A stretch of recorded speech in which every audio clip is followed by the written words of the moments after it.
दुनिया की तमाम छोटी और बड़ी खबरों के लिए हमारे चैनल को सब्सक्राइब करना न भूलें और बेल का बटन जरूर दबाएं।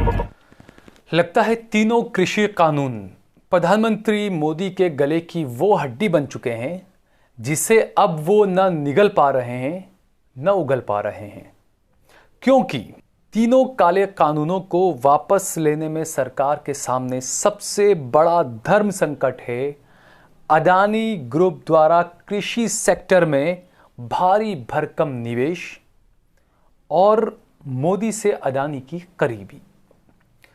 अब यह हाल है कि अगर बिल वापस लें तो अडानी बाबा क्या करेंगे, और बिल वापस न लें तो किसान दो दो हाथ के लिए तैयार बैठे हुए हैं। 1.5 महीने से ज़्यादा का वक्त हो चुका है। तो मोदी जो है वो अब धर्म संकट में फंस गए हैं तीनों कृषि कानून को लेकर। इसे लेकर बीजेपी के ही एक सांसद सुब्रमण्यम स्वामी, उन्होंने एक ज़बरदस्त ट्वीट किया है। यह ट्वीट मोदी शाह की नींदें उड़ाने के लिए काफ़ी है और इससे यकीनन मोदी और अमित शाह की परेशानियों में इजाफा ज़रूर होगा, क्योंकि सुब्रमण्यम स्वामी जिस तरीके से वो जाने जाते हैं, वो एक ऐसी लॉन्चर है, एक ऐसी गन है, वो कब किस तरफ घूमकर निशाना ले ले उसके बारे में कोई नहीं कह सकता। तो स्वामी ने जो ट्वीट किया उसमें वो लिखते हैं, कलाबाज कलाकार अडानी के 4.5 लाख करोड़ रुपए की बैंक की देनदारी एनपीए हो गई है। यदि मैं गलत कह रहा हूं तो मुझे सच बताइए। इसके बावजूद अडानी की संपत्ति 2016 के बाद हर 2 साल पर दुगनी हो रही है। वो बैंकों का बकाया चुका क्यों नहीं देते हैं? हो सकता है जैसे उन्होंने 6 हवाई अड्डे खरीदे हैं वैसे ही वो सारे बैंक भी खरीद लें। ये मैं नहीं बोल रहा हूं, ये भाजपा के ही एक सांसद सुब्रमण्यम स्वामी बोल रहे हैं। आप इस ट्वीट को देखिए, इसमें सुब्रमण्यम स्वामी ने ये जो बातें कही है ये काफ़ी है महापुरुष की करीबी अडानी से दिखाने के लिए, बताने के लिए, समझाने के लिए और जनता को आगाह करने के लिए। वैसे सुब्रमण्यम स्वामी ने सही ही कहा है, क्योंकि अडानी की जब इतनी ज़्यादा संपत्ति बढ़ रही है तो वो बैंकों का कर्ज अदा क्यों नहीं कर देते? उन्हें इसमें हैरानी क्यों हो रही है? लेकिन अडानी ऐसा नहीं करेंगे, क्योंकि वो ना सिर्फ सरकार के बेहद करीबी हैं बल्कि वो पीएम मोदी की इस पर विशेष अनुकंपा भी हासिल कर चुके हैं। जी हां, मोदी का हाथ उन पर है, इस वजह से वो बैंक का जो बकाया है शायद वो अदा ना करें। ये सिर्फ हमने पिछले हमारे एक वीडियो में भी इस बात को बताया था कि किस तरीके से सरकार से पैसा लिया गया और सरकार की ही चीज़ों को ख़रीदा गया, कॉन्ट्रैक्ट लिए गए। जब उन्हें ऑस्ट्रेलिया में कान का कॉन्ट्रैक्ट मिला तो उसके लिए जो है वो बताया जाता है कि यहाँ से एसबीआई से मोटी रकम जो है वो उनको लोन के तौर पर दी गई। तो इसीलिए कहा जा रहा है कि सुब्रमण्यम स्वामी ने कुछ गलत नहीं कहा है, क्योंकि एक तरफ ये तमाम रिपोर्टें आपके सामने हैं कि अडानी की संपत्ति में कितनी बढ़ोतरी हुई है। क्योंकि 2014 में जब नरेंद्र मोदी गुजरात के मुख्यमंत्री हुआ करते थे और जब उन्हें भाजपा का पीएम कैंडिडेट बनाया गया, जब उन्होंने 2014 में जो रैलियां शुरू की तो वो अडानी के हवाई जहाज में ही उड़ उड़ कर हर जगह पर अपनी रैलियां कर रहे थे। और शायद उसी का नतीजा है कि 2014 के बाद से अब तक अडानी की जो संपत्ति है 126% वृद्धि हुई उनकी संपत्ति में। आप सोचिए, 2014 के बाद देश की अर्थव्यवस्था का भट्टा बैठा, गरीब और ज्यादा गरीब हुआ, मिडिल क्लास को खाने के भी फांफे पड़ रहे हैं। और अडानी साहब हैं, 2014 से अब तक इनकी संपत्ति में 124% की वृद्धि हो गई है। जबकि अगर बात करें अंबानी की तो अंबानी, मुकेश अंबानी जो हैं, उनकी संपत्ति में 80% की वृद्धि हुई है। तो देश की जनता ने 2014 में वोट किसके लिए दिया था? किसके अच्छे दिन लाने के लिए जनता ने वोट दिया था? ये यहां पर एक बड़ा सवाल उठ रहा है। अच्छे दिन किसके आए हैं? क्या गरीब के अच्छे दिन आए हैं? क्या दलित के अच्छे दिन आए हैं? क्या मजदूरों के अच्छे दिन आए हैं? क्या जो पिछड़ा दबा कुचला तबका है, वर्ग है, क्या उसके अच्छे दिन आए हैं?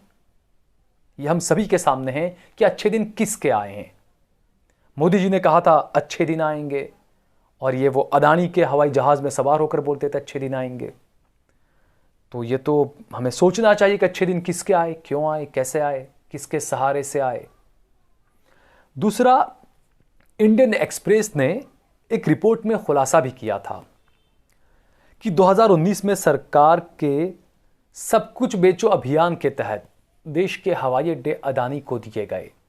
उस वक्त वित्त मंत्रालय और नीति आयोग ने विरोध किया था, और पहले यह तय किया गया था कि किसी भी कंपनी को 2 से ज्यादा हवाई अड्डे नहीं दिए जाएंगे।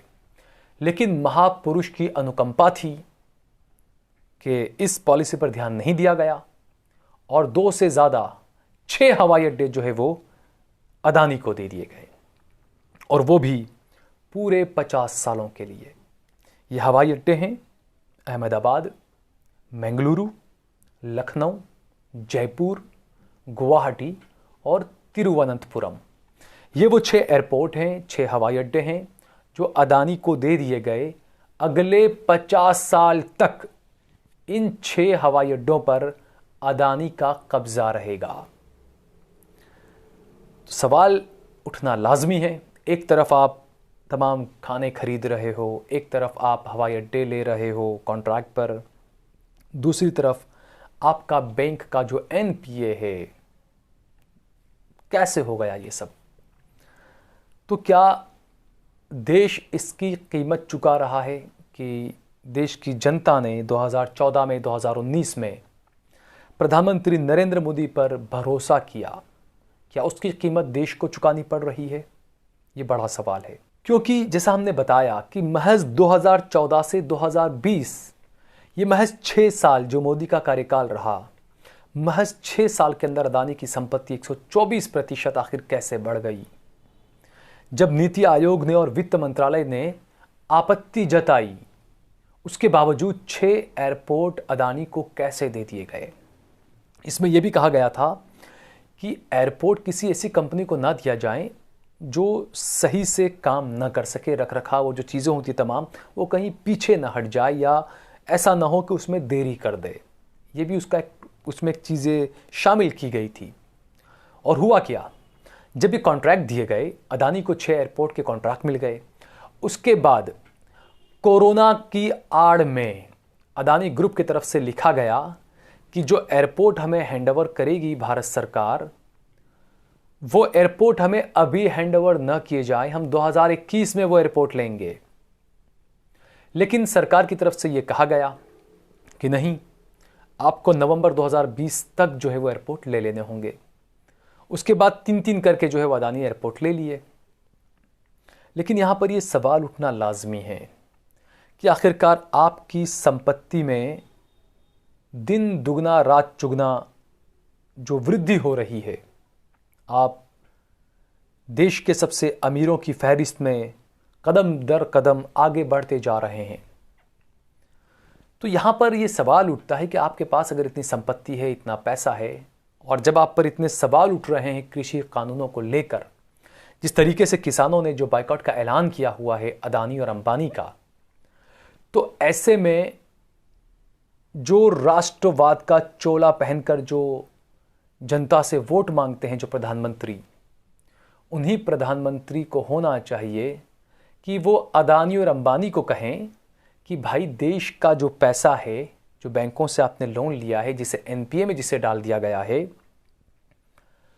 इसे आप अदा कर दें, बैंक का जो कर्ज है उसे आप अदा कर दें, और आप लोगों को बताएं कि आप बहुत बड़े राष्ट्रवादी हैं, क्योंकि मोदी जी राष्ट्रवाद के नाम पर ही वोट मांगते हैं, पूरी के पूरी बीजेपी राष्ट्रवाद के नाम पर वोट मांगती है।